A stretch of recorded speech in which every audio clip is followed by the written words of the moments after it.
বেকার মানুষ করা হবে, টাকা পয়সা পাবে না। এই ছেলের কিন্তু বাবা বেঁচে নাই। মা হালিমা বলতে আছে, বলো গো বোনেরা, আমার টাকার দরকার নাই। জোরে বলেন, আমার টাকা পয়সা দরকার নাই। ও তাই, ঠিক আছে যাও তাহলে। মা হালিমা কি করলেন, নাবিকে নিয়ে টুকটু টুকটু করে বাড়িতে রওনা দিলেন। মা হালিমার স্বামীকে বলে, স্বামী গো এক কাজ করেন, এই ছেলেটাকে একটু বাইরে নিয়ে যান, একটা আমিন আর বেটার জন্য দন্না টানবো, আর একটা টানবো আমার বেটার জন্য, যান নিয়ে যান। হালিমার স্বামী নবীকে কোলে নিয়েছেন, নেওয়ার পরে বাইরে গেছেন।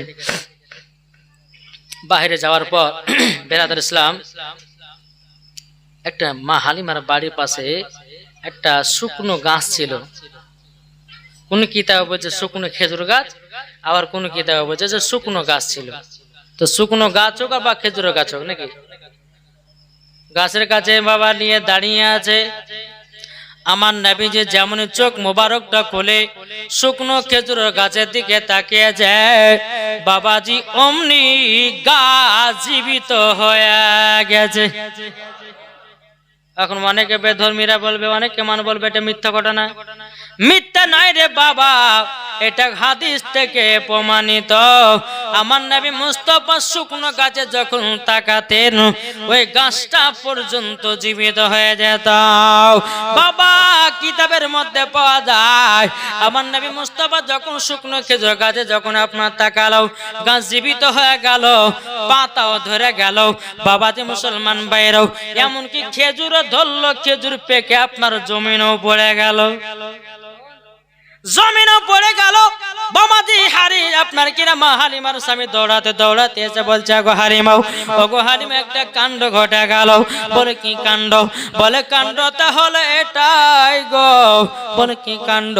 বলে কাণ্ডটা হলো এটাই, এই ছেলেটাকে যখন বাইরে নিয়ে গেলাম, আমাদের পাশে একটা খেজুরের গাছ ছিল, শুকনো খেজুরের গাছ। এই ছেলেটা যখন খেজুরের দিকে তাকালো, গাছের দিকে, গাছটা জীবিত হয়ে গেল, পাতা ধরে গেল, ফুল হয়ে গেল, খেজুর ধরে গেল, খেজুর পেকে গেল। এমনকি বিবি গো, যখন এই ছেলেটা মাঠের দিকে তাকিয়েছে, সরষে সামেলেও ভর্তি হয়ে গেছে। তাহলে বলুন, ওই নবীর আগমন দিবস আমরা পালন করতে রাজি আছি না নাই? কি গো, রাজি নাই? দেখো বলতে আছে, মদের নবী জন্ম হলো যেদিন মক্কায়, শুকনো গাছে ফুল ফুটিল মরুর সাহারায়। একবার জোরে বলো ভাই, জোর হবে না? আদব সহকারে নূর নবীজিকে ঘিরে, আদব সহকারে নূর নবীজিকে ঘিরে, নূরের দুলনায় দোলনা মাগো, তোমার লালের নাই তুলনা। জামানা দিবানা, জোরে জোরে বলো না, জোর হবে না? জামানা দিবানা, জোরে জোরে বলো না, তোমার লালের নাই তুলনা মাগো, তোমার লালের নাই তুলনা। পাড়ার ছেলেরা হালিমাকে ঝাঁকে ঝাঁকে কয়, তোর মুস্তাফাকে দেনা মাগো সঙ্গে নিয়ে যায়, মাগো সঙ্গে নিয়ে যায়। আদব সহকারে নূর নবীজিকে ঘিরে, আদব সহকারে নূর নবীজিকে ঘিরে, নূরের দুলনায় দোলনা মাগো, তোমার লালের নাই তুলনা। জামানা দিবানা, ও গো মা আমিনা, তোমার লালের নাই তুলনা মাগো, তোমার লালের নাই তুলনা। আল্লাহুম্মা সাল্লি আলা মাওলানা মুহাম্মদ আলা আলে মাওলানা মুহাম্মদ সাল্লাল্লাহু আলাইহি সাল্লাম। তো হালিমার স্বামী বলছে, বিবি গো, এই দেখে ছেলের কাণ্ড। মা হালিমা বলতে আছে, বলো গো স্বামী গো, এই সন্তান পুরোপুরি আলাদা, আমাদের সন্তানের মতো ইনি না। জোরে বলে। এদিকে হালিমার স্বামী বলছে, বিবি তুমি বুঝলে কেমন করে? মা হালিমা বলতে আছে, বলো গো ওগো স্বামী আমার, তবে শুনুন না, আমি যখন মক্কাতে ছেলেটাকে আনতে গেছিলাম, যে উটটা দুর্বল চলতে পারতেছিল না, আমি ছেলেটাকে যখন আপনার নিয়ে উঠলাম, উট নিজের গতি চলতে লাগলো। দ্বিতীয় নাম্বার হলো, আমার বাম দিকের স্থানে কোনোদিন দুধ বেরোতো না, যখন আমার ডান দিকের স্থানে দুধ পান করলো, অটোমেটিক দুধ চালু হয়ে গেল। আমি মনে মনে ভাবলাম, আমার দুধ বেটাকে বাম দিকের স্তনে দুধ পান করাবো, তবুও যেন দুধ পান করলো না। ও স্বামী গো, এই ছেলেটা হলো পুরাপুরি আলাদা। জোরে বলেন না সুবহানাল্লাহ। বাবাজি মুসলমান ভাইরাও, এই সোনা মানিকেরাও, বহুত বড় বাবা লম্বা ঘটনা আপনাদেরকে বলতে চাই রে বাবা। আল্লাহ পাক আল্লাহ তাআলা আমার নবীকে এত জ্ঞান দিয়েছিলেন বাবা, এত শক্তি দিয়েছিলেন, আমার নবীকে রহমাতুল লিল আলামিন করে পাঠিয়েছেন, আমার নবীকে গায়বের সংবাদদাতা নবী করে পাঠিয়েছেন। আমার আল্লাহর ক্ষমতা আছে না নাই? গো আছে না নাই? আল্লাহ পাক আল্লাহ তাআলা আমাদের সকলকে নবীর গোলাম বানাইছে। ওরে বলুন আল্লাহুম্মা আমিন। আচ্ছা বলুন তো, আমরা নবীকে ভালোবাসি? জি, এটা হাত তুলে দেখান তো বাবজি রে। হাত নামাবেন না, এখন নামাবেন। সুবহানাল্লাহ। আচ্ছা, নবীর মহব্বতে 100 টাকার 20টা ভাই হবে না? কি পারবেন না? নবীর মহব্বতে 100 টাকা করে। নবী রওজা শরীফ, জোরে বলেন। নবী রওজা শরীফ চলেছেন। আর সুবহানাল্লাহ। এ দেখেন একটা, এ দেখেন বাবা দুটো, তিনটে বেরাদার মুআজ্জাজ সামানি কিরাম, তিনটা হয়ে গেল, চারটে, পাঁচটা, এ দেখেন 6টা। নবীর মহব্বতে 100 টাকা করে বাবা দেখতে চাইছে। ও মা খালা আছেন পর্দার আড়াতে, আমার কমিটি ভাইকে দিয়ে বলবো, একটু মায়েদের দিকে যাও, তাদের কাছে 10টা মায়ের কাছে 100 টাকা করে চটচট নিয়ে এসো, ইনশাআল্লাহ আল্লাহ পাক আল্লাহ তাআলা সকলে দানগুলো আল্লাহ কবুল করে নেবে। বেরাদার ইসলাম, এ দেখেন এখানে আপনার 3টা দিয়েছে, এটা চড়াচড় দিবেন 100 টাকা, কিছু না রে ভাই। আপনার চার দোকানে বসতে গেলে বাবা 100 টাকা ফুরিয়ে যায়। বেরাদার ইসলাম আর ভয় হবে না। যে সমস্ত আমার মা বোনেরা পর্দার আড়ালে আছেন, মায়েদেরকে বলতে চাই, ও মা জননীরা, মা জননীরা, ও গো মা খালারা, আপনারাও 100 টাকা করে 20টা মায়েদের কাছে দেখতে চাই। আমার কমিটি ভাইদেরকে বলবো, মায়েদের কাছে একটু চলে যাও, আমার মা বোনেরা তারাও দান করতে রাজি আছে। বেরাদার ইসলাম মুআজ্জাজ সামানি কিরাম, আর কোন ভাই 100 টাকা হবে না নবীর মহব্বতে? কই বলতেছে 1000 টাকা? হ্যাঁ, কি নাম? হ্যাঁ, শুকরুল্লাহ শেখ। তিনি বলছে, হুজুর আমি 1000 টাকা নবীর মহব্বতে দিলাম। নারায়ে তাকবীর, নারায়ে রিসালাত। আল্লাহ গো শুকরুল্লাহ চাচা নাকি 1000 টাকা নবীর মহব্বতে আল্লাহ গো তিনাকে জান্নাতি বানায়া দেন। যারা 100 করে দিয়েছে তাদেরকে জান্নাতি বানায় নেন, যারা 500 টাকা দিয়েছে তাদেরকে জান্নাতি বানায় নিন। জোরে বলেন আল্লাহুম্মা আমিন। আমার মায়েদেরকে বলবো, মা খালারাও বেশি আপনারা লেট করবেন না, একটু কমিটি ভাইদেরকে বলো, ভাই একটু জলদি করে যান মায়েদের দিকে, আর চড়াচড় 100 টাকা করে দেন নবীর মহব্বতে ঘুমাও। একবার দুরূদ শরীফ পাঠ করে আল্লাহুম্মা সাল্লি আলা মাওলানা মুহাম্মদ ওয়া আলা আলি সাইয়্যিদিনা মাওলানা মুহাম্মদ। নবী রওজা শরীফ, জোরে বলেন। নবী রওজা শরীফ দেখে মন ভরে না, নবী রওজা শরীফ দেখে মন ভরে না, দিদার দাও গো শাহে মদিনা, দিদার দাও গো শাহে মদিনা।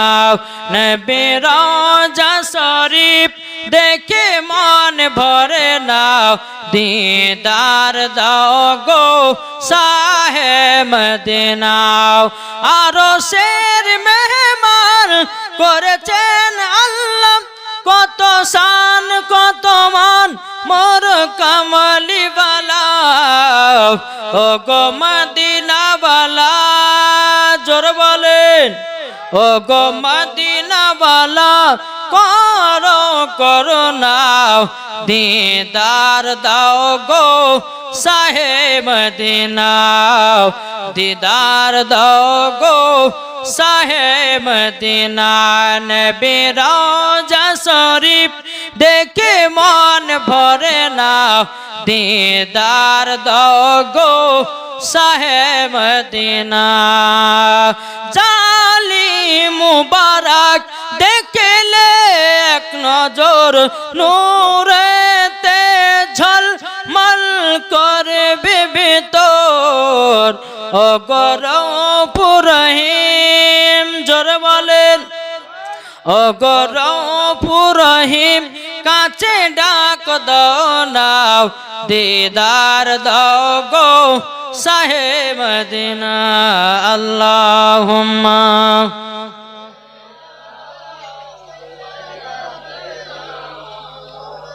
মাওলানা মুহাম্মদ ওয়ালা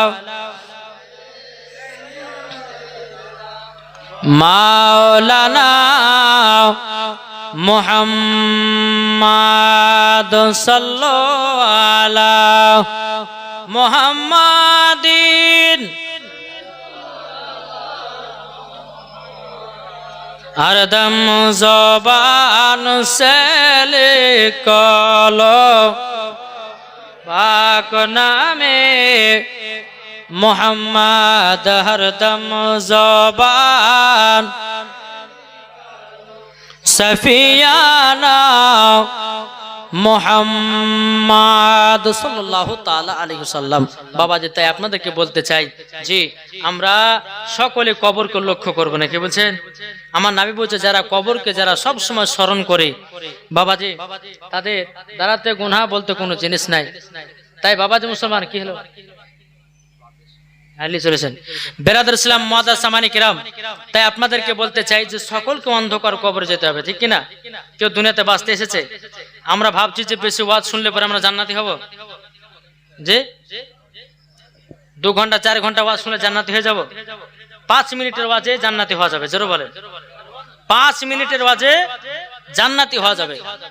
তো বাবাজি মুসলমান, আপনাদেরকে শেষ কথা বলতে চাই যে নামাজ পড়ুন, নামাজ। আপনাদের মসজিদের ইমাম ভালো রেখেছেন, আলহামদুলিল্লাহ। 5 ওয়াক্ত নামাজ পড়বেন, নবীর সুন্নাতগুলোকে মেনে চলবেন, বাড়িতে কোরআন তেলাওয়াত করতে বলবেন, আপনাদের স্ত্রীদেরকে, আপনাদের বেটিদেরকে, আত্মীয় স্বজনদেরকে সকাল সকাল কোরআন তেলাওয়াত করতে বলবেন। ইনশাআল্লাহ দেখবেন ওই বাড়িতে কোনো অভাব হবে না। আজ আমরা মুসলমান কি করতেছি বাবাজি? সারাদিন মান নামাজ নাই, রোজা নাই, কিছু নাই। সকাল হলে পরে বাবাজি ফেসবুক, সকাল হলে হোয়াটসঅ্যাপ, সকাল হলে মেসেঞ্জার, সকাল হলে পরে ইনস্টাগ্রাম, সব নিয়ে ব্যস্ত। আমরা মোবাইল নিয়ে ব্যস্ত, কিন্তু আল্লাহর কাজে কেউ ব্যস্ত নাই। তাই বাবাজি আপনাদেরকে বলি ভাই, সবাইকে একদিন মরতে হবে ভাই, একটু চিন্তা করো। এই ভাই, যুবক ভাইরা, আজ তুমি হয়তো টাকার অহংকারে, জমির অহংকারে তুমি মসজিদে নামাজ পড়তে যাচ্ছ না, আজ তুমি নামাজ পড়তে যাচ্ছ না। তাই তোমাদেরকে বলি, তোমার একদিন কি হবে? তুমি আজকে মসজিদে যাচ্ছ না, আর মসজিদের খাটলি একদিন তোমাকে বাড়িতে আনতে আসবে, কি ঠিক না? যে আপনি যখন মারা যাবেন 3 টুকরা কাফন পরে আপনাকে কবরে শুইয়ে দিবে, বিসমিল্লাহি ওয়া আলা মিল্লাতি রাসূলুল্লাহ বলে। বেটা কানবে 2 দিন, বউ কানবে 5 দিন, বিটি কানবে 3 দিন, আত্মীয় স্বজন কানবে 2 দিন। এই করতে করতে ভুলেও গেল, কি বলবো না যে আপনার জমি জায়গা সব ফেলে দিয়ে আপনাকে অন্ধকার কবরে 3টা টুকরা কাপড় নিয়ে আপনাকে যেতে হবে।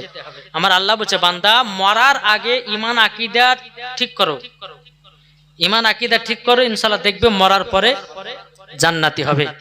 বাবাজি শোনা মানে কেন, আল্লাহ পাক আল্লাহ তাআলা আমাদের সকলকে নবীজির গোলাম নবীজির আশিক যেন বানিয়ে দেয়। তা আপনাদেরকে বলবো যে বেশি রাত করবেন না, সকালে সকালে ঘুমিয়ে যাবেন, আবার ফজর নামাজ পড়তে হবে। এই যে বেরাদর ইসলাম একজন বেনামে দিয়েছে 500 টাকা, আল্লাহ তার দানকে কবুল করুন। এখন আপনি 12টা 1টা পর্যন্ত ওয়াজ শুনলেন, ফজর সময়তে নামাজ কাজা, তাহলে কি হলো, কি লাভ হলো? জি তাই কি না? জাসনে ঈদে মিলাদুন নবী করলেন, ভালো কথা, ওয়াজ শোনার পরে বাড়িতে চুপচাপ ঘুমাবেন, ফজর আজান হবে, জামাতের সহিত নামাজটা আদায় করবেন, আমার আল্লাহর ফারিস্তারা দোয়া করবে, জোরে বলেন সুবহানাল্লাহ।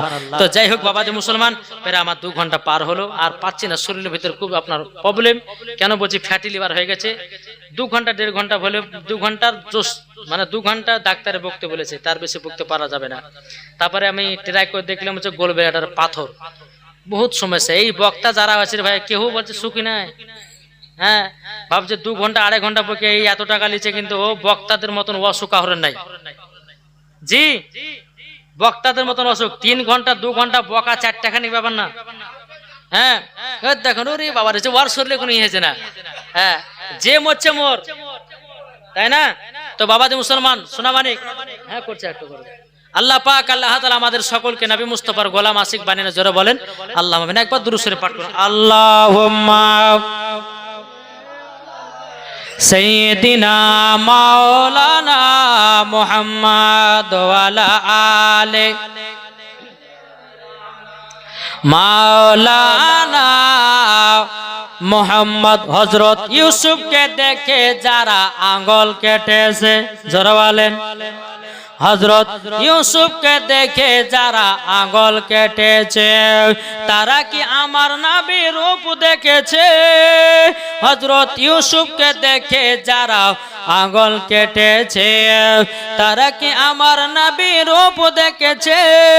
আর দেখতো যদি কেটে দিত, দেখতো যদি কেটে দিত কলিজা কানা, হয়নি হবে না, হতে পারে না আমার নবীর সাথে করে তুলনা, হয়নি হবে না, হতে পারে না আমার নবীর সাথে করে তুলনা। যারা নবীজির প্রেমিক হবে, যারা নবীজির আশিক হবে, যাবে তারা শুধু মদিনাতে। দেখলে পরে বোঝা যায়, দেখলে পরে বোঝা যায় নবীর দিওয়ানা। জোর হবে না? আল্লাহ পাক বলতেছে, যারা হযরত ইউসুফ আলাইহিস সালামের হাত কেটে, হযরত ইউসুফ আলাইহিস সালামকে দেখে কিছু কিছু মহিলারা হাত পার করে দিয়েছে, ওরা উদাসী বাঁচে না, তাহলে আমার নবী মুস্তাফার চেহারা মোবারক দেখলে কি করবে? তাইলে কি ঠিক না গো? বেরাদান ইসলাম মুআদ্দাস সামানি কিরাম, হযরত মা হালিমা বলতে আছে, বলে স্বামী গো, এই সন্তান হলো আলাদা। একদিন 2 দিন 3 দিন করতে করতে আমার নবীজিকে নিয়ে যাওয়া প্রায় 1 মাস পার হয়ে গেল। কতদিন? 1 মাস চলে গেল। হযরত মা আমিনা রাদিয়াল্লাহু তাআলা আনহা তিনি বলতে আছে, বলো গো আমার শ্বশুর আব্বা, আমার বেটার প্রায় 1 মাস যাওয়া হয়ে গেল, 1 মাস যাওয়া হয়ে গেল, তবে আমার বেটা কেমন আছে না আছে, কত বড় হয়েছে না হয়েছে, একটু কাউকে দেখতে পাঠানো। আব্দুল মুত্তালিব বলছে, বলে আমিনা গো ঠিক আছে পাঠাবো। আব্দুল মুত্তালিবের বড় বেটা হারিসকে ডাকা হলো, এ হারিস জলদি করে যাও, সকাল বেলাতে তয়ফে চলে যাও, আর আমার পোতাটাকে একটু দেখে আসো, কত বড় হলো, কেমন আছে না আছে, কিভাবে আছে না আছে, একটু দেখভাল করে আসো। বেরাদার হারিস বলতে আছে, বলো গো আব্বা জান ঠিক আছে, সকাল বেলা আমি রওনা দেব তয়ফের দিকে। বেরাদার ইসলাম মুআদ্দাস সামানি কিরাম, সকাল হলো, হারিস বাবা একটা উট নিয়ে বাবা টুক করে আপনার তয়ফের দিকে চলতে লাগলো। চলতে চলতে চলতে চলতে চলতে বাবা এখন তয়ফের ময়দানে পৌঁছে গেল, তয়ফের দেশে পৌঁছে গেল। এখন হারিস তো চিনে না কোনটা হালিমার বাড়ি, চিনে? চিনে না। এখন কাকে জিজ্ঞাসা করব, কাকে জিজ্ঞাসা করব? কিন্তু বেরাদার ইসলাম মুআজ্জাজ সামানি কিরাম, জিজ্ঞাসা করবি তো কর, যে মা হালিমার সাথে যে নারীদের হিংসা ছিল, ওই যে তয়েফে গেছিল, হ্যাঁ, ওই নারীদের সঙ্গে সাক্ষাৎ, ওই নারীগুলোকে বলছে, বলো গো এখানে হালিমার বাড়ি কোথায় আছে জানো নাকি? তখন বাবা ওই নারীগুলো বলছে, আপনি হালিমার কে? বলে আমার ভাতিজাকে মানুষ করার জন্য দিয়েছি। এখন এই নারী গেলে বলছে, একে কান খুঁটিয়ে দিব। এই নারী গেলে বলছে, এদিকে শুনেন, আপনার ভাতিজাকে তো মানুষ করে না, আপনি কার হাতে দিয়ে গেছেন? হ্যাঁ, বলে কেন? বলে আপনার ভাতিজাকে মানুষ করে না, তাহলে কি করে? বলে সকাল 6টার সময়তে বাড়িয়ে যায়, গেটে তালা মেরে দিয়ে, আবার সন্ধ্যা 6টার সময়তে মা হালিমা ছাগল পালালা ঢুকে। আপনার ভাতিজাকে দেখভাল করে না। এদিকে হারেসের কিন্তু মাথা গরম, হ্যাঁ, আমার ভাতিজাকে মানুষ করার জন্য নিয়ে এসেছে, আবার এদিকে হালিমা ছাগল বকরি নিয়ে চলাতে যায়। এটা আশ্চর্য ব্যাপার। আচ্ছা বলো তো হালিমার বাড়ি কোথায়? ওই নারীগুলো বলছে, ওই দেখো ওই বাড়িটা। বলছে ঠিক আছে, তাই হবে। মা হালিমার বাড়িতে গিয়ে টুকটু টুকটু করে বাবা হারিস বসে থাকলো। সন্ধ্যা যখন 6টা বাজলো, মা হালিমাও বাবা ছাগল পালা নিয়ে যেন আপনার ঢুকতে আছে। মা হালিমা দূর থেকে আপনার দেখতে লাগলো, কি ব্যাপার, কি ব্যাপার, কি ব্যাপার, আজ কি ব্যাপার? আমার বাড়িতে একজন অজানা একটা পুরুষ বসে আছে। মা হালিমা দূর থেকে আপনার দেখেছে। দেখার পরে বাবা টুক টুক টুক টুক করে বাবা যে আপনার আসলো। আসার পরে বেরাদার পুরুষ জাতিটাকে বলতে যে কে গো আপনি? তখন তিনি বলছে, গো তুমি কে? তখন মা হালিমা বলছে, আমার নাম হলো হালিমা। বলে আমার ভাতিজাকে তোমাকে মানুষ করতে দিয়ে গেছি, আমার ভাতিজার দন্না কেন লড়ে না? মা হালিমা বলছে, বলো দন্না লড়তে চাও? হারিস বলতে চাও লড়তে চেনো? এখন মা হালিমা বলছে দন্না লড়তে আছে, হারিস বলতে চাও লড়তে চেনো? এখন মা হালিমা বলছে, বলো দন্না যদি লড়তে কি হবে? হারিস বলছে, দন্না যদি লড়ে তো তোমার কাছ থেকে আমার ভাতিজাকে নিয়ে যাব না, আর যদি না লড়ে আমি এখনই ভাতিজাকে নিয়ে চলে যাব। বেরাদার ইসলাম মুআজ্জাজ সামানি কিরাম, এদিকে মা হালিমার হাতে চাবি আছে তালার, এদিকে মা হালিমা আপনার তালা খুলতে যাবে কে? মা হালিমা মনে মনে ভাবলো, বলে নাও আমি তালা খুলে ঘরে যাব না, যদি ঘরে যাই তো তখন বলবে তুমি দন্না লড়াইয়া দিয়েছ, দরকার নাই। মা হালিমা বলছে, গো ভাই হারিস, আপনি ঘরে তালা চাবিটা নেন, আর আপনি দরওয়াজা খুলে ভিতরে প্রথমে যান, দন্না লড়ছে না থেমে আছে। জোরে বলেন, দন্না লড়ছে না থেমে আছে, বুঝে যাবা। বেরাদার ইসলাম মুআজ্জাজ সামানি কিরাম, এদিকে বেরাদার আল্লাহ পাক আল্লাহ তাআলা জিবরিল আমিনকে বলছে, গো আমার জিবরিল কারেন্টের মতো করে যাও, আমার নবীজির দন্নাটা লড়াইয়া দাও। যদি না লড়ায় তাইলে পরে কি করবে? কি করবে? নিয়ে চলে যাবে।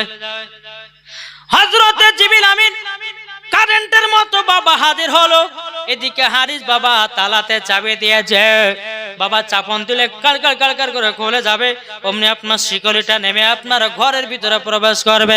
যেমনই বাবা ঘরের ভিতরে আপনার প্রবেশ করতেছে, বাবাজি মুসলমান ভাইরা সূরা মানিকেরাও, এদিকে আল্লাহর ফেরেশতা জিবরিল আমিন আসলেন, আমার নবীজির দন্নাটা আপনার লড়িয়ে দিয়ে যাবে। আমার নবী বলছে, গো জিবরিল আমিন, তুমি যে আমার দন্নাটা লড়াবাও, আমার পাশে দুধ ভাই দন্নাটা আছে, কেন লড়াতে চাও? বাবাজি মুসলমান, জিবরিল আমিন বলছে, নবী গো আল্লাহ শুধু আপনার হুকুমটাই দিয়ে যাও।